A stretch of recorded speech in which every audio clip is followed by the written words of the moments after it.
a quelques temps, j'ai un de mes potes qui m'a dit qu'il était allé voir un psy. Et il m'a dit ça comme s'il m'avait dit qu'il était allé acheter du pain, tu vois. Donc, et je trouve ça vraiment bien. Je trouve ça vraiment bien parce qu'il n'y a pas longtemps, encore, le fait d'aller voir un psy, c'était encore quelque chose de tabou. Tu sais, on disait, oh, je vois quelqu'un. Ouais, je vois quelqu'un. Un peu comme dans le sketch de Gad Elmaleh. Alors qu'au final, les psys, vu que la société est de plus en plus automatisée, de plus en plus assistée par la technologie, tous les problèmes physiques sont amoindris. Il y a de moins en moins de problèmes physiques vu qu'il y a de plus en plus de choses qui sont faites par les machines. Donc les problèmes majeurs qui subsistent maintenant, c'est encore les problèmes mentaux. Et le fait qu'il y ait des psys, c'est justement la nouvelle médecine, c'est la médecine cérébrale, la médecine psychologique, psychiatrique, peut-être pas psychiatrique mais psychologique.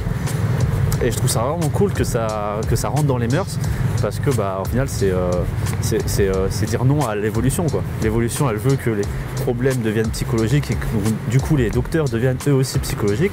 Donc en faire un tabou parce que c'est dans la tête et qu'on le prend pour un fou, je trouve ça complètement débile. Et que maintenant qu'aller voir un psy ça devient juste normal. Je connais plein de potes qui sont allés voir un psy et ça reste des potes. Ou alors peut-être qu'on est tous un groupe de mecs chelous, je sais pas.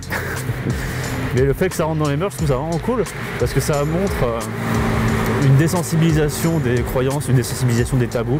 Et en fait, ça prouve encore une fois que une bonne dose d'acceptation que l'humanité peut s'adapter à tout et que c'est beau quoi.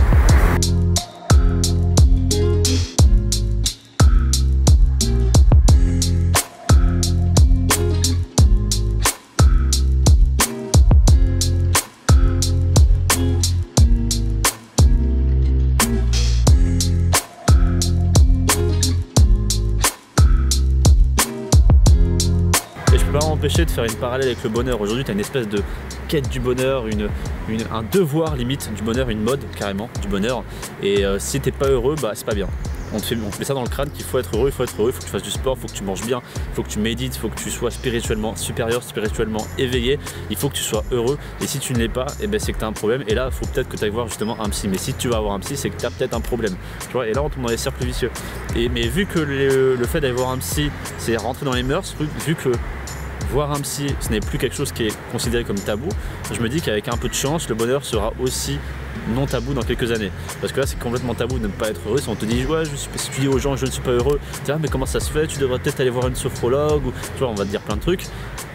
Et j'ai dans l'espoir que justement un jour ce sera acceptable de ne plus être heureux et qu'on arrêtera de mettre la pression sur le fait d'être heureux. Parce que c'est justement la quête du bonheur qui t'empêche d'atteindre le bonheur. Être heureux, ce n'est pas un objectif comme par exemple faire du saut en parachute en Alaska. Rien à voir. Ce n'est pas une case à cocher, tu vois, c'est un état d'être. C'est pas un état d'esprit, c'est pas un état émotionnel, c'est pas une action, c'est un état d'être, le bonheur. Et le fait qu'on te mette ça dans une case comme s'il faut être heureux, clac, c'est fait, chose suivante, manger une paella, tu vois, je trouve ça un peu malsain et ça, du coup ça démystifie, enfin c'est pas démystifie mais ça dénature le concept même du bonheur. Et j'ai dans l'espoir justement qu'un jour on arrêtera on lâchera un peu la bride, on soufflera et on se dira ok, si je suis pas heureux aujourd'hui, c'est peut-être pas grave, mais je construis, je fais des choses en sorte que je le sois plus tard, tu vois. Et c'est ça aussi qui est important, c'est que accepter l'état que tu as actuellement. Et une fois que tu as pris conscience de cet état, faire des actions pour changer d'état si tu as envie de changer d'état. Et si tu n'as pas envie, c'est pas grave non plus. C'est ce qu'on appelle le libre arbitre. Tu as le choix entre t'éveiller spirituellement ou pas, tu as le choix entre manger une paella ou pas, tu as le choix entre être heureux ou pas. Tout ça, c'est ton choix. Et c'est très bien comme ça. Voilà, c'est tout pour aujourd'hui. C'est Damien de Canapé Rouge. Je te dis à la prochaine. Abonne-toi. Tchuss.